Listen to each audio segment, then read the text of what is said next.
上2節課呢，講了一下米芾的一个生平啊，米芾的生平，还有米芾的一些特点。米芾書法里面特点呢，我们講了一些，我们從這個他的40歲以前和40歲以後兩個做的一個對比。那麼這個對比我們會發現呢，不只是他們我們當代也有很多書法家，他們在50歲上下，甚至有的人認為在60歲上下出現這種大幅度的這種調整。也就是說，他由一個完全和古代人學習狀態、吸收狀態，到他跳升出來跳升到什麼程度呢？就是跳升到一個自主狀態。這個自主就是說，就是他會覺得在這個時候我沒有任何羈絆，就是我自己想怎麼做我自己發揮這個時候就是完全的自我發揮。在人生裡面其實也有這個過程當你平時你在讀這個小學、中學、大學什麼研究生一直哪怕你剛剛開始工作，你還有師傅帶着，你還有上級在指導，等到某一日你在40多歲的時候，通常是這樣子，當然也有人很早就當家了，他就會主管一個部門，或者是開創自己的事業的時候，他就一切的決斷要他自己決斷，這個時候才會體現到他自己的思想用他自己的思維，用他自己的這種觀念去指導他自己去做。當然在這個過程中他還可能會因為什麼問題去讀書去去這個討教一些問題，像前輩們或者是像一些專家們，這都很正常。但是他自我決斷，這個自我決斷的過程大概在40歲到60歲之間。那麼米芾呢，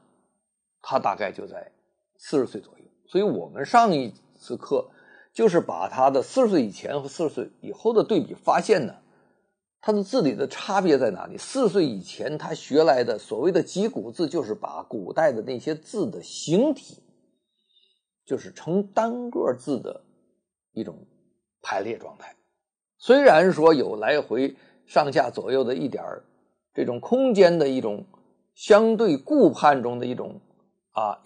姿態，但是它的整個的體型，這個體態沒有被拉動。所以我們上節課呢，就是在分析米芾的字的時候，是以他這兩種差異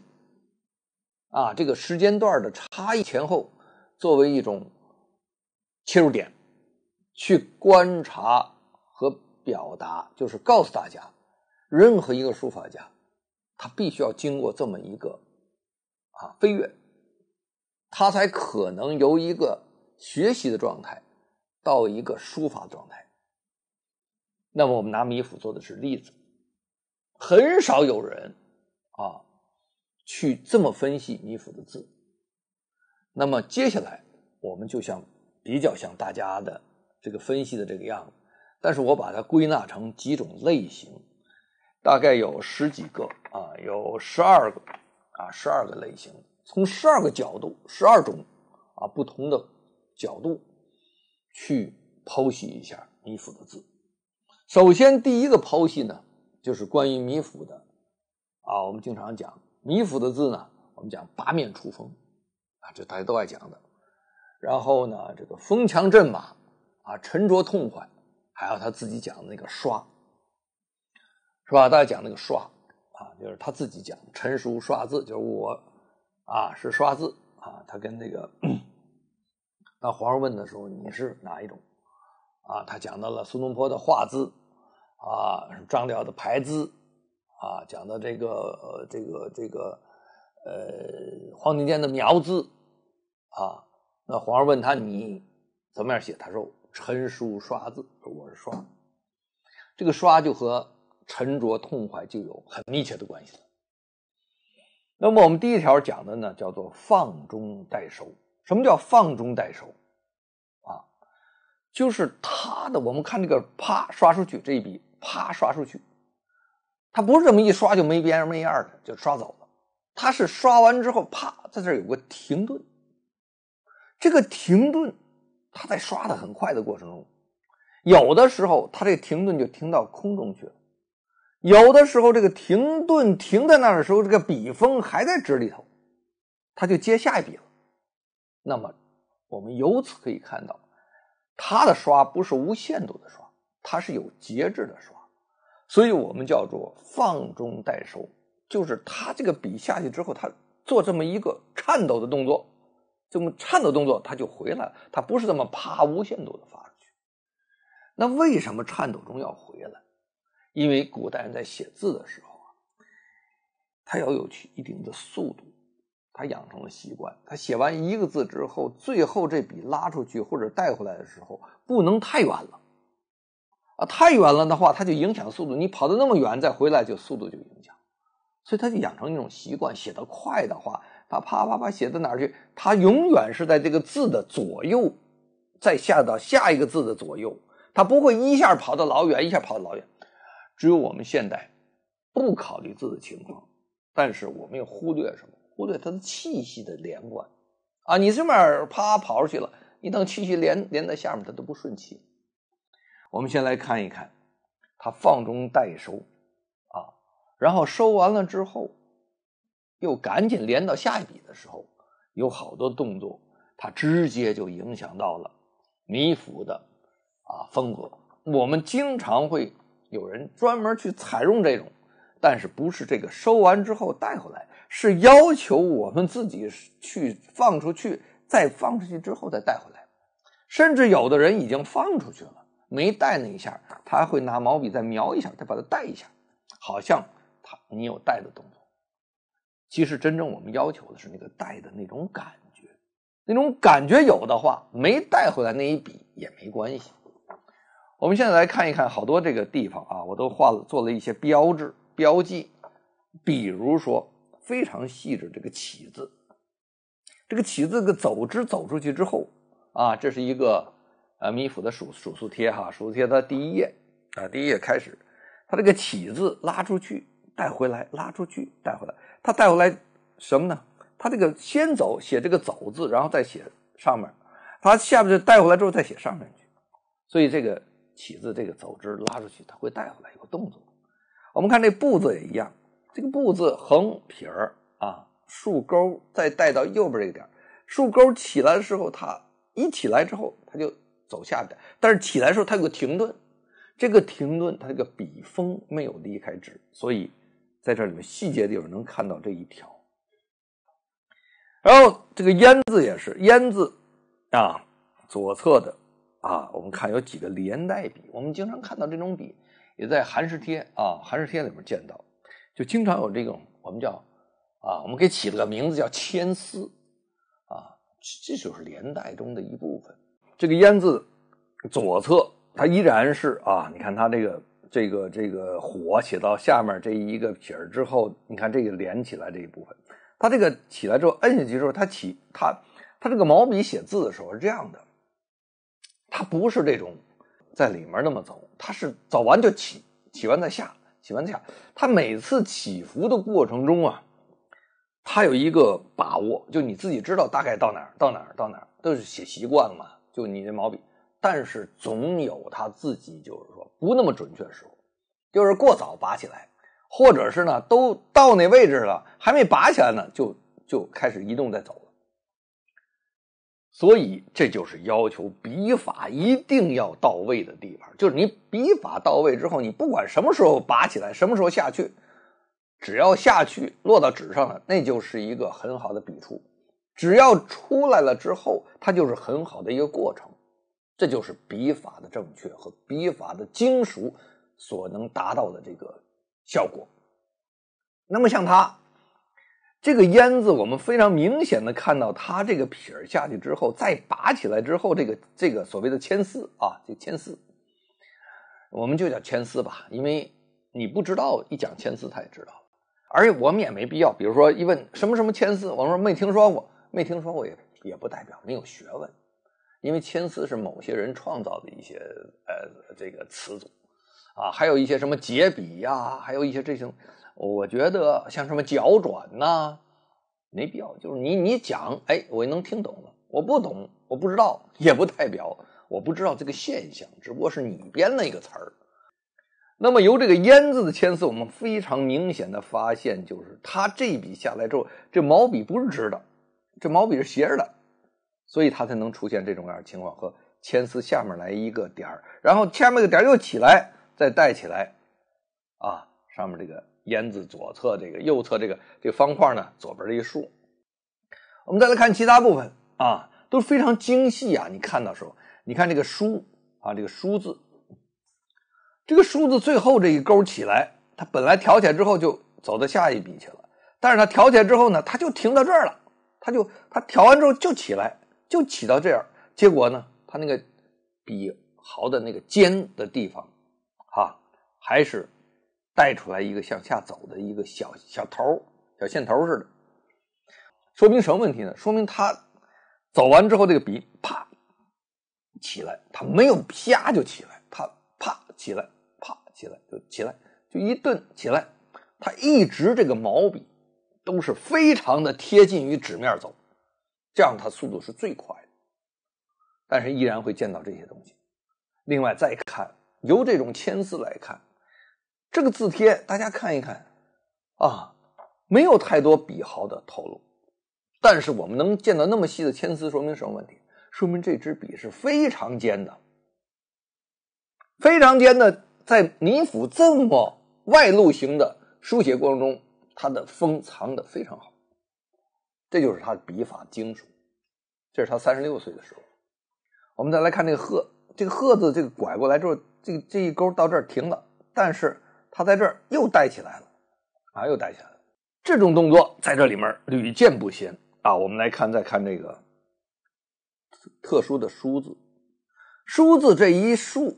到這兒來，向左側勾停在這兒，再帶上來，變成了什麼？變成了節奏的增加。本來一挑一勾就完了，一勾停住再起來，增加了一個節拍。就是說，好比我們唱歌，我们唱完的时候本来是这个中间没有这个停顿的，但是经常我们会听到一些不同的这种我们叫着这个歌唱家也好，是这个我们叫做歌手哈，他在唱的时候，他在拉这个拖腔的时候，突然间他会停一下，再扭一下这个音啊，再轉一下音，來表示什麼？表示他當時的一個變化啊，就是他裡面做一個停轉的變化。那麼在米府的這個字裡就特別多見，而這種特別多見的這種，尤其是在勾再轉，勾本身會帶起來一部分，勾停再轉，如果從物理學上來講的話，它就多了個支點。這多了一個支點之後啊，這就會造成這個字在寫的時候，它除了圓轉以外，它中間還加了一個停頓再轉的一個機率，所以它這字裡就變成了一種什麼呢？就變成講話之中突然間停頓，給你一個思考，再接着講的一個這種感覺。我們看這也挺明顯的字，就是這個瘦字一豎挑起來，揉一下，再加一個點，什麼感覺呢？就像我剛才講，豎勾揉一下一個點，那麼它這個揉一下的感覺就是揉一下帶點，是一種什麼？一種矜持的一種感覺一種這個我們經常講米府愛做這個樣子是吧？做那個我們叫什麼？叫做一個我們京劇經常出現叫亮相，就一上台之後先就是叫着就上了台了，上台之後啪一個亮相，然後再做動作，就這種感覺米府這個人呢很愛做這個動作這個所以有這一筆我們也是可以理解的。我們們再看，還有一些特別明顯的地方啊。我们再来看这个，就是这个胡字啊，胡字，这个胡啊，这个胡啊，三点水最后一点挑起来不说，它挑起来之後是往裡勾一下，因為這胡字中間是個古字呢，它會把它寫得短一點。那麼這一勾呢，它把空間占上。那麼這個動作，如果從書法來講，從初學者來講，這就是一個完成空間的動作。但是如果要讓一個高層次的對這個書法這個不白黑白之間啊，這個既白當黑啊，既黑當白啊，在這個過程中，那麼這個動作就顯得有點點的占時空了。就真正的你把這個動作不用做到那兒，但是這塊白我還占住了，這叫虛空。占虛空的就更高的一個段數啊！就我不用打你，我現在我的實力範圍就到你那兒去了，你就聽話了。那麼要是打你怎麼辦？我就在你那兒要建個軍事基地啊，或者我駐軍吶，這就是虛的啊。所以實虛之間看出來這個啊，這個高低之分。那麼米府的這個胡字這種情況，它有這個動作，有這個動作我們好學。然後這個動作還刮帶出來，看了刮帶出來的接中間這個古字的這種啊的銜接，所以這真跡就看得非常清楚了。那麼第二點講的叫做加重筆啊，米府這加重筆可以說是應該在歷代的所有的這個書法家裡面是非常明顯的啊。在他之前呢，我們講這個包括蘇東坡，包括這個蔡襄啊，這在同代人。那再早呢，我們講這個唐朝這些人，包括晉人，都不會有特別明顯的加重筆。也就是說，他們在寫字的時候，一個字的形態，一個字形態中的變化，它是由各個部分分擔而成。這米府以後也會出現這樣，你比如趙孟頫了啊，你比如說這個明清的一些書家，像王寵了，像包括董其昌了，都不會像他這麼愛用這種明顯的加重筆。那麼這種筆就很像他個人的風格，就是經常會有的時候會做一些非常的驚人之舉，突然間啊。大家想象一塊石頭在這兒，他拜石，米甸拜石啊，這種感覺啊。還有一些呢，他戴這個高帽子啊，戴高帽子，一定要讓人家看到他的高帽子。還有一些這個就是種種的這種驚世駭俗的這些舉動，和他用筆觸裡面的這種加重筆啊很有關係。他主要是為了提振他的聲勢。因為什麼呢？因為米府的出身呢是比較低微的，而且被人瞧不起的。所以米府不像蘇東坡，不像黃庭堅這樣的都是科舉啊。在那個時期裡面，人們對科舉啊就是非常的看重啊。你如果不是經過科舉進入到仕途的話，通常來講都不會被人那麼尊重。但是米府呢，自視很高，所以呢他就做了這種提振聲勢啊，做的一些動作。那麼這也是他的個性。同時呢，由此他形成的風格的同時，他也失去了從古代，從我們發現書法以後啊，一直到了比如說晉人吶、唐人吶，一直到米府。那麼到這階段他就一直是維持着書法中的一個典雅，非常典雅的一個姿態。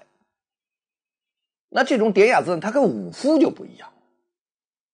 這個米府的祖先都是武將，那就是比較知點名的武將出身的家庭。那麼他呢，就是在典雅這一塊，他比古代人，尤其是讀書人這個，就是或者叫科舉上來的人，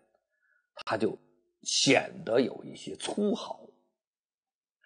那麼粗豪在哪？我們看看它這些加重筆觸在哪裡啊？这是《入境记》啊，它另外一个记这个集贤邻舍人啊，这么一个诗，他自己的诗，世界的第一笔，你看这个第一笔，这个入字的这个起笔和入字这个收笔之间啊，就歘下去。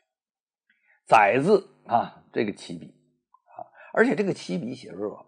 叫生愣生猛啊，这是他这个动作。然後這個是一個啊，我們古代從這個晉人來講也好，唐人也講，這個走之的這一筆，有的時候把它試走橫的時候，它就接近於一個橫，因為它的起筆呢，就一個橫的感覺，它其實就是當一個橫的啊用途。那麼收筆的時候呢，也就是一個橫的收，它沒有挑上去，也沒有挑出去，它就是收回來了，或者這麼慢慢的掛帶打開來了，就拉開來就完了。那麼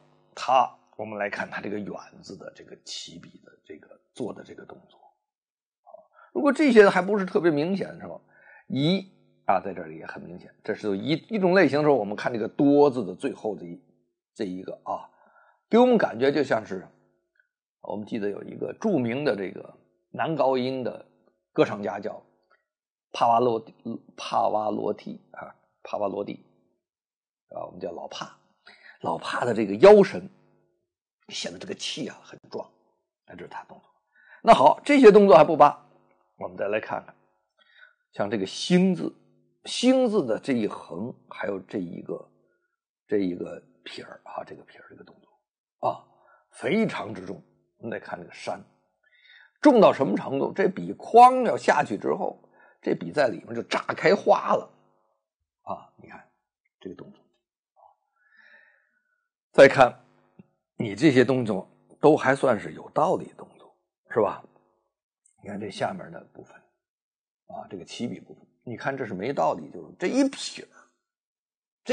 兒裡頭，這個立人旁這個撇兒，它要這麼重啊，這也是就是那種很想做的這個姿態。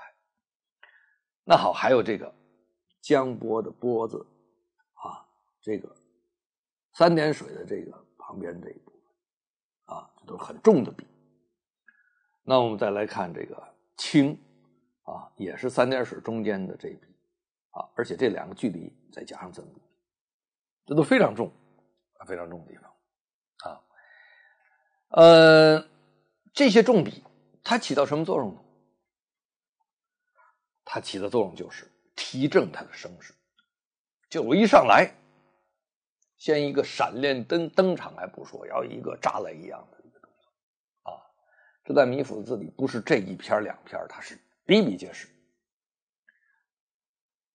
那我們第三點再看，就是在細節處的這個部分啊，細節處部分。米芾的字呢，早期32歲以前的時候啊，他自己已經寫得很好，可是後來呢，那個時候他受周圍的人影響啊，和他的同時代的人和唐朝人影響。32歲見的蘇東坡以後啊，蘇東坡告他，就是一定要從晉人那兒入手，從晉人那塊再繼續深入，拿到更多東西的。這個時候，他才去向晉人那邊再去，從晉人裡面再拿到一些東西。但是，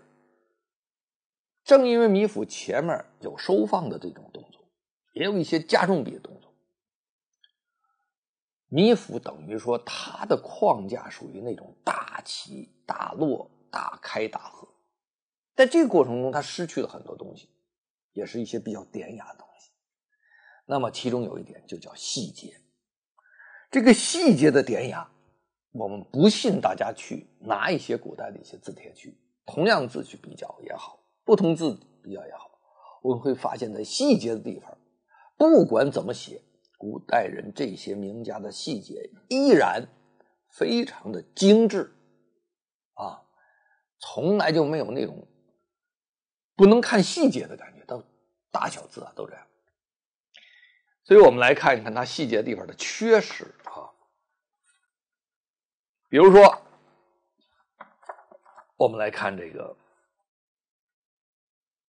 清，山清氣爽啊，這個清字我們看在右下角这个月写的时候，中间的这2个点和这个外框就十分的没有姿态，就是非常的一个像一个混子倚在那儿似的那种感觉啊。那好，大家说这个还不考虑，我们再来看会字。这个会字中间它是上面这是一个，我们可以把它写成了一个，这个是像曾经的曾似的一部分但是2点可以换成我们看上面这个口型和下面这个口型之间昏昏然，这是特点。当然我们还不看这个楼字底下，看上面这个口和下面这个女的交叉的地方我们再来看这个黄色的黄字，黄色的黄字这一横里面的这种浑噩的感觉。我们来看橘字上面这个草字头之间搭载的过程中这种没有条理。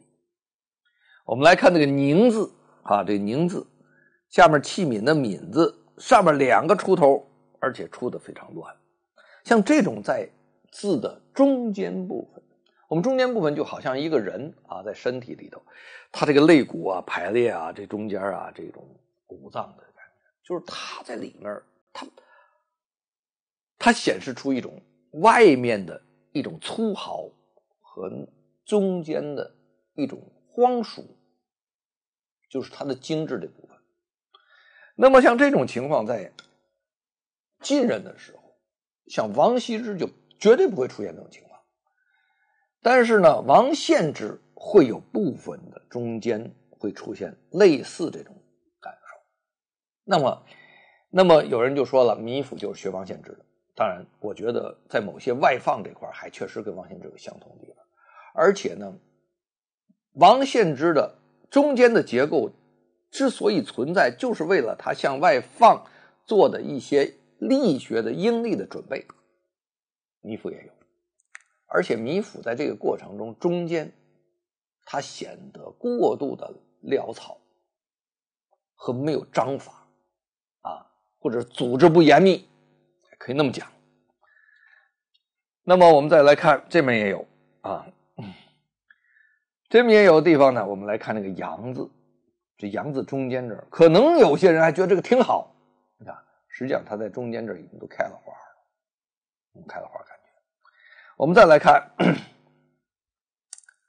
這個中間，這應該是個工字，這工字已經寫的都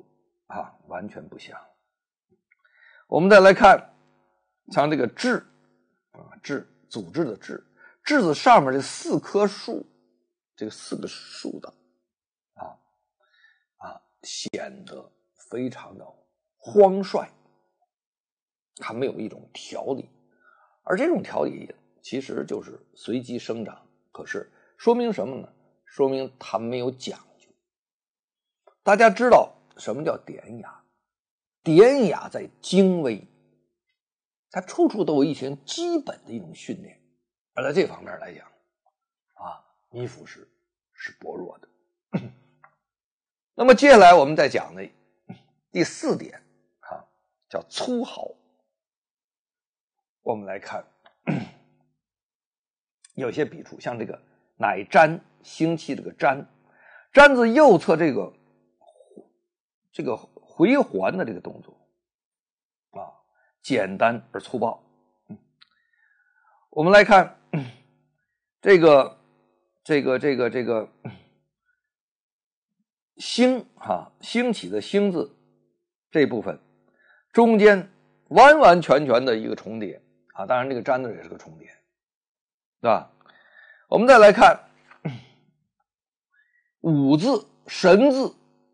這些大長筆中間沒有一點點的轉環這個筆走的就是說生愣生猛就好像拿着一個這個錘子就照着下面就扔下去的感覺像諸如此類的話，我們會看到的也是蠻多的這種景象是蠻多的。這個你像這個奠字啊，垫子左側这个你想这么长的一个横，它会铲出去啊，这个左侧这个动作啊，这个铲出去这部分。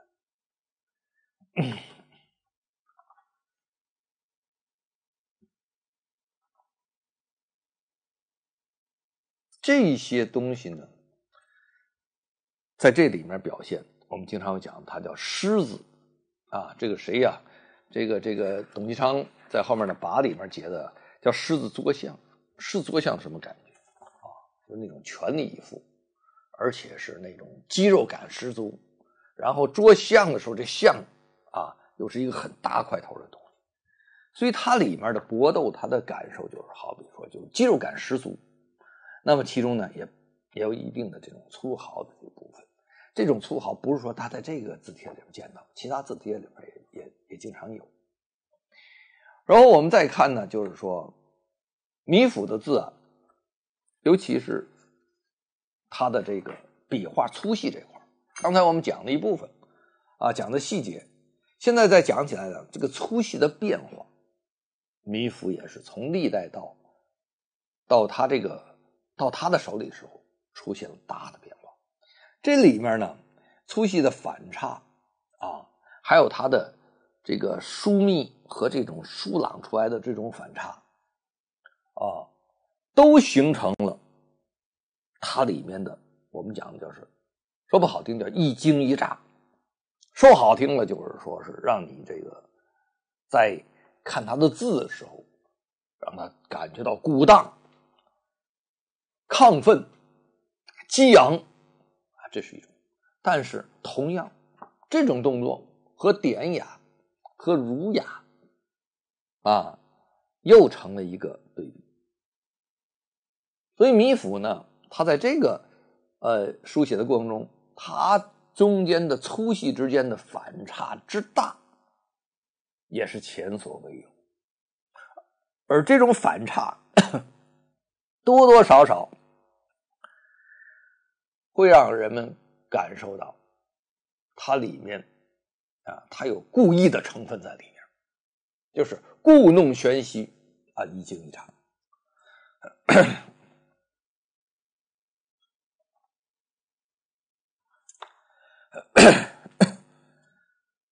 那麼接下來我們再講第6點，叫做延長頓挫。什麼叫延長頓挫呢？就是它延時，我們講剛開始的這個加重筆啊，還有一些筆道放開之後的停止啊，出現一些拉帶。它不止在這些出現這種情況，它在筆畫的頓和形之間出現延遲。這個延遲呢，就有一種什麼呢？我們現在來講，就是說這個事情發生之前，我先賣個關子，我先不講這事情啊，這是也是一個米芾特別善於做的事情啊，經常幹這種事情啊。我們講過很多例子啊，就是皇上請他去給寫個屏風去，硯台研好了墨，研好墨之後呢，屏風也寫成了，他這個賣關子，他跟這個皇上講，他說他實際上他喜歡這個硯台啊，皇上硯台太好了。他就賣關子，他就說什麼呢？他說：“這個臣這個用這個墨呀，把您的硯台給玷污了，您這個硯台用不了了，您不能再用了，您就乾脆啊順水人情賜給臣子就完了啊。”結果呢，這個皇上一笑，因為皇上硯台有的是，一笑給他了。古代又沒有這個提兜，又沒有書包。也來不及洗啊，他又怕皇帝這個反悔變卦，抓着硯台連着墨沒使完的墨往這個大袖子一扔，唰一扔，然後這個大叫着啊，非常高興啊，表示非常高興的意思，然後跑掉了。可是米芾在歷屆啊，我們有個記載說米芾這個人呢，他是個潔癖，他跟人家碰一下，他回家得洗半天手。這麼一個人，他這個時候他已經不覺得這個衣服之髒了，所以有的时候说這個人呢，有的時候他很會制造情緒。這制造情緒很像我們當代人經常愛講，就是說啊，要制造矛盾来解決矛盾。其實不用制造矛盾。當你理解字，當你跟上文章的時候，矛盾在裡面自然產生啊，在字裡面自然產生。那你碰到了以後再去解決。這制造矛盾本身就有造作的成分，解決矛盾又有一個賣弄的成分，所以它都脫離開這種實用的書寫。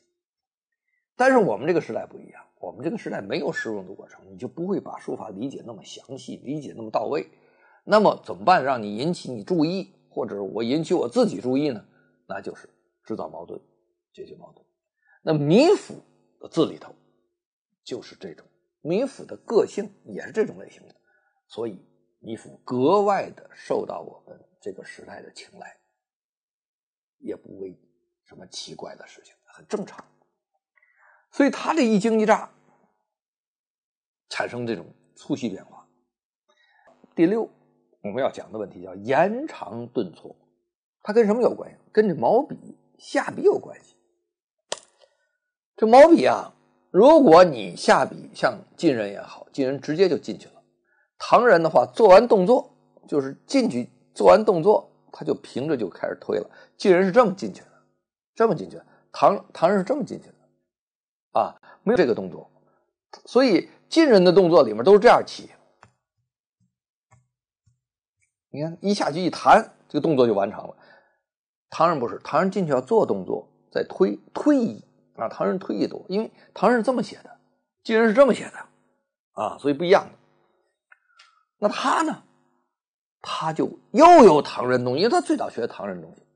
他又有晉人東西。為什麼？王羲之告訴他你要走晉人的，晉人你要不這麼做就沒有了。所以他是怎麼的？他毛筆是這麼進去的，但是不完成動作，然後學着唐人往前一推，他開始做動作，所以他就變成了毛筆進去再加上推，所以他這個毛筆會在走在紙裡頭，他自然會增加很多的，他把這個頓本來局部完成的，他把它延时，延成了晉人的進去和唐人的推開放在一起。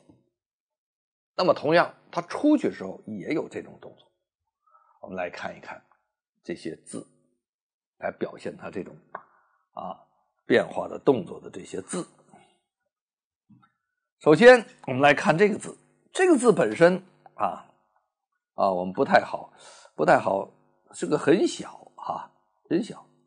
這右側這個盧字下面這一橫，大家看一看，這個起筆從這兒起到了大概起了1/4都長完成這個動作。這個名字，看名字中間這個右側這個鳥，看鳥橫折鈎這一筆，這個橫的起筆從這裡起的，但是它到了一半才把起筆完成剩下的動作再做別的。它一半就是我們一看這個筆畫裡面，整個就是幾乎就看到只是起筆了像這種動作。我們再來看這個橫折這塊橫太多了，你看这筆從這兒開始起筆，但是它起到這兒才剛把筆提起來一半了，是吧？諸如此類的。這筆也是起來抬回來的時候，抬到這兒再回到這兒才起來你看闾字的這中間這部分也是這樣子的我們再來看一些，這是個罵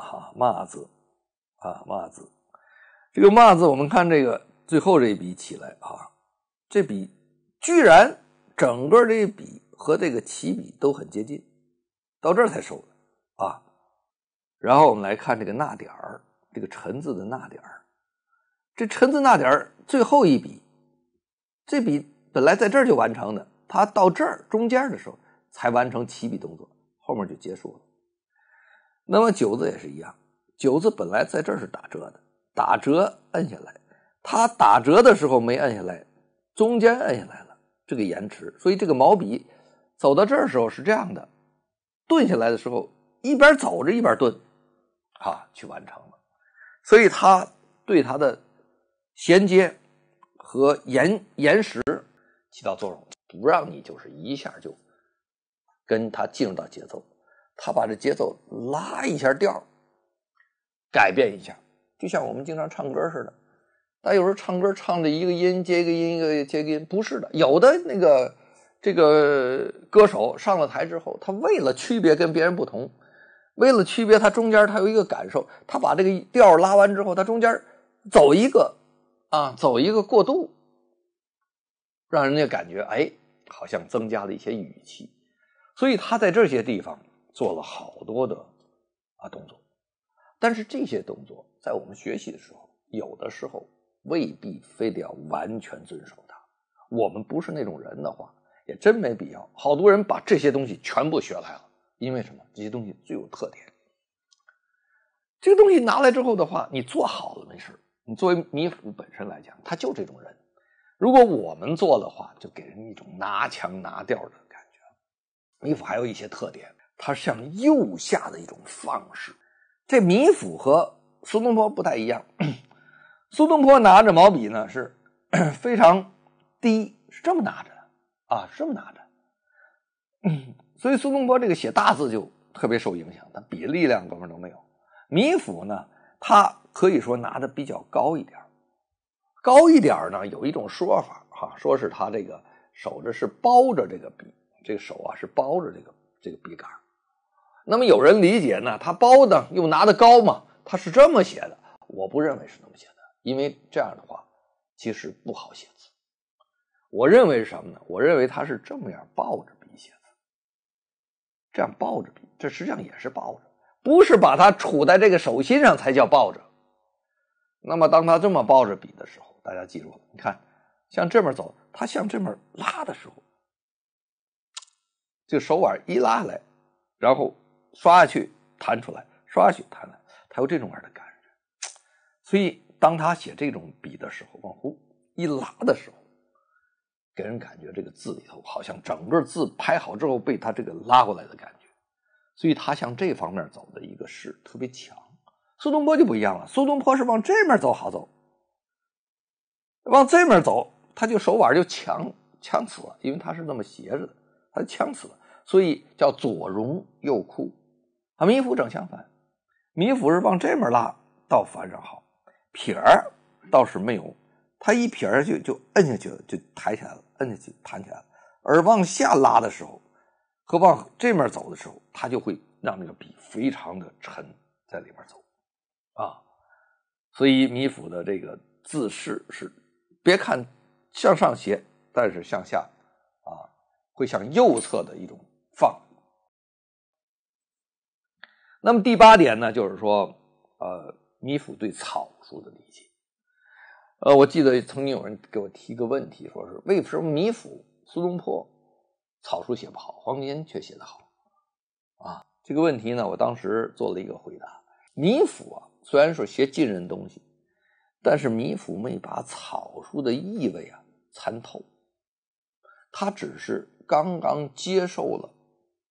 近人的這種草書，而且他還特別固執認為近人這個草書寫出來的形狀才是真正的草書形狀，而懷素也好，張旭也好，所有的什麼這個高賢也好，說這些人草書都不對啊，都是這個邪門啊，都是旁門左道。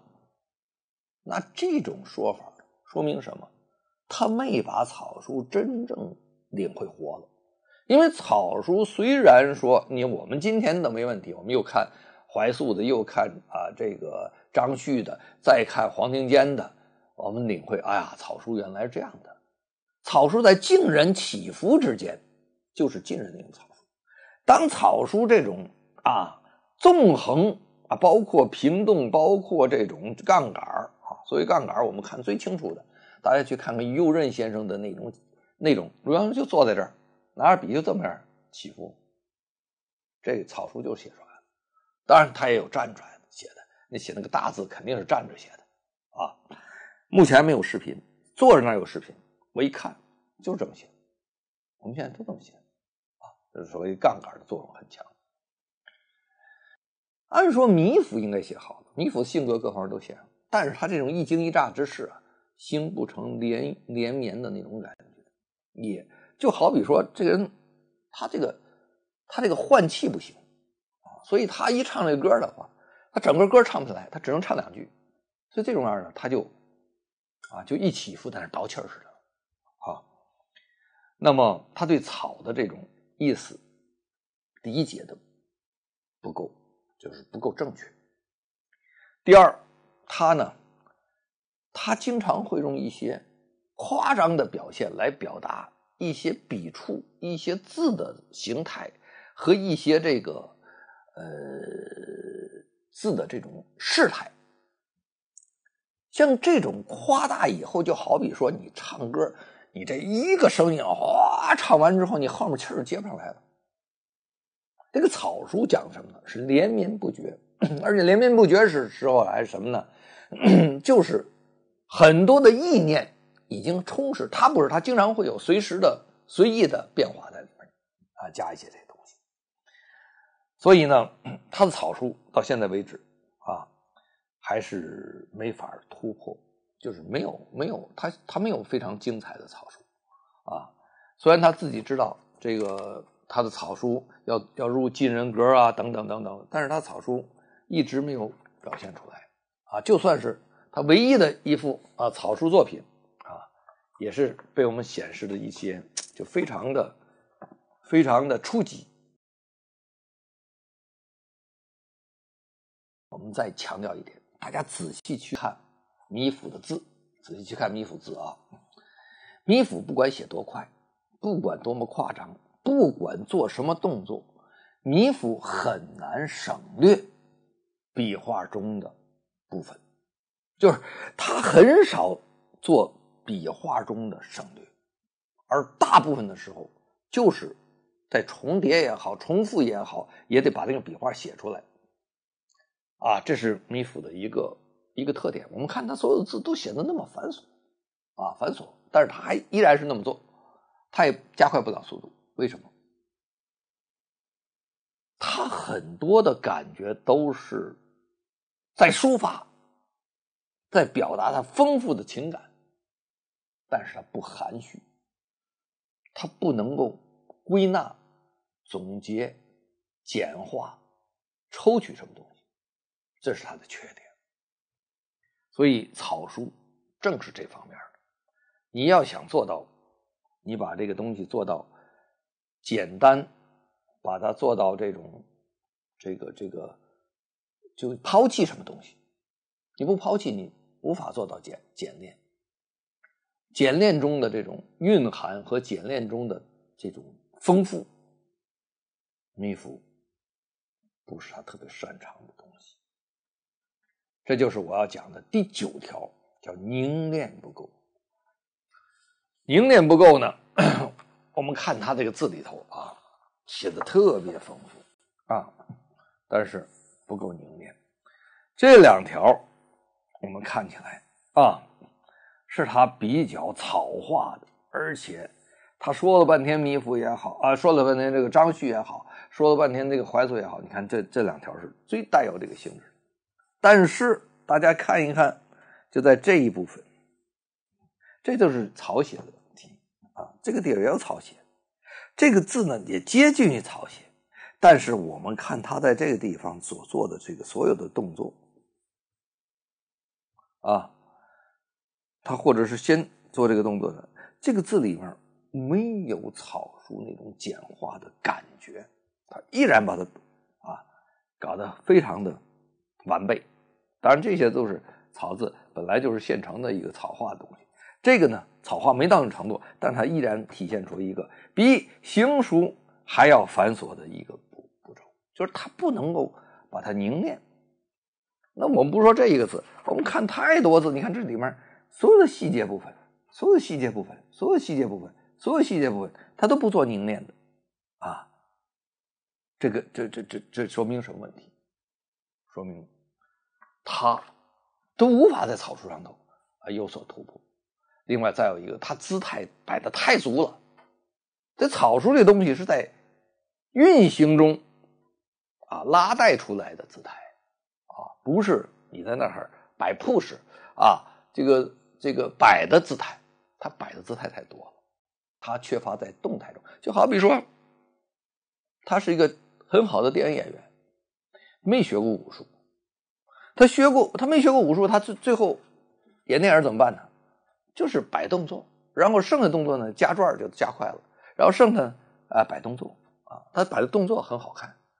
可是呢，真正的武林高手打起來之後，你看不見動作，啪啪啪啪两下，這個事兒已經就一個人就躺下了。這就是草書，草書中的很多東西非常簡練。很多人說草書根本不用那麼快，草書不用那麼快，草書寫出來的一招一式全部都是掰出来的。草書就是有快到一定程度，但这个快也是因人而異的啊。所以呢，很多人拿着那個毛筆在上面就在那擺着，走不是那麼走的。那真正走起來之後，不是這麼畫出來的樣子啊。所以就有人拿這個筆在畫，他做那個動作的時候，但做那個動作不是這麼畫，他是一拿眼睛看着他，再根據畫再做調整，不是的，早就成竹在胸。那麼米芾還有一個缺點，就是他的姿態老那麼稍息姿勢，他都那麼姿勢啊。這種姿態來講的話呢，也對草書有影響。這個草書真正連帶過程中，它是各種姿態的組合啊，所以他這個在這方面做的不高。再一個呢，在融會貫通這塊米芾也不是很強的。所以融會貫通，什麼叫融會貫通呢？那就是說他把一些筆畫之間要柔和要把它順帶。那麼他融會貫通很難做一點，就是他無法簡練，無法剪出一些東西。這是為什麼呢？這是因為他的感覺對字來講，這個字對他的感覺具象的成分過多，抽象的成分過少，所以他就很難在具象以上的這個層面裡面去感受字裡面的變化。第12條，也就是他的優點，就是他這種大筆刷下去，大姿態擺出來，然後給大家一些這種岩石的這種感覺，擺出這種鋪飾來，然後各種這姿態恰恰符合大字的形態。所以米芾的字雖然在他的這個一生裡面絕大多數還是小字，但是我們依然可以看到多景樓，看到紅線詩，可以看到這個吳江州中詩，大字。而且在大字書寫，當然還有什麼燕山明什麼的，也字也挺大的。相对來講，這在那個時期裡面，這就很少見的大字，不是像現在似的一個字要寫個屋子那麼大才叫大字。那個時期就這種字就算大的。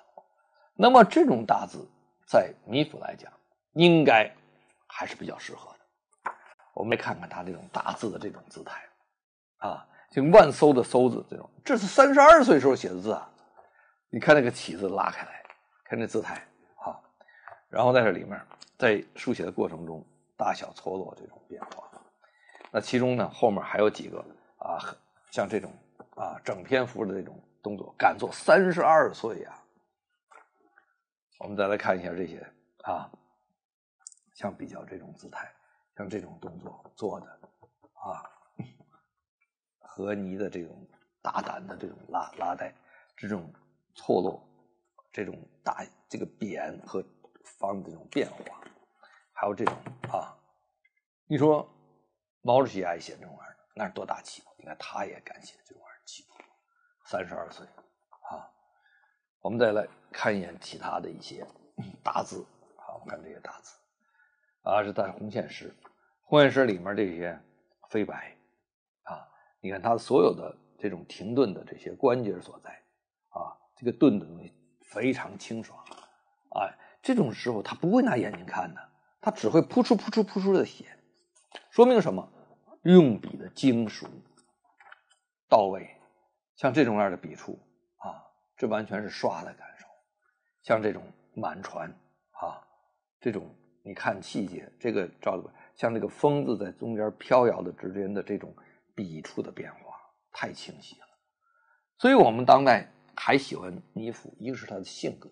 再有一個呢，就是米府可以变成大字。我们现在非常喜欢寫大字，